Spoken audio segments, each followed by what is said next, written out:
आप social work भी करते हैं, तो नौजवानों को इससे जुड़ने के लिए आप कौन कौन से इकदाम कर रहे हैं? अल्हम्दुलिल्लाह, समाजी खदमात हर एक मुसलमान को लाजिमी है।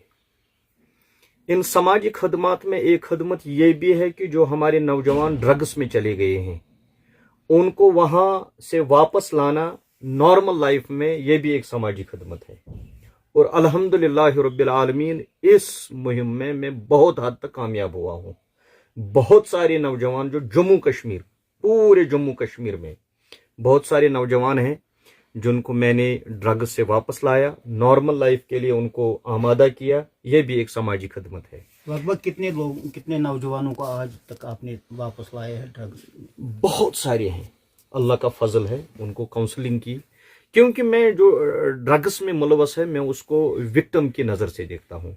वो मुजरिम नहीं है, वो विक्टिम है, और उसको विक्टिम की नज़र से देखकर उसको वापस लाया जा सकता है। जब हम मुजरिम की नज़र से देखेंगे तो उस पर फर्द जुर्म फिर आयद होगा, तो सज़ा मिलेगी उसको।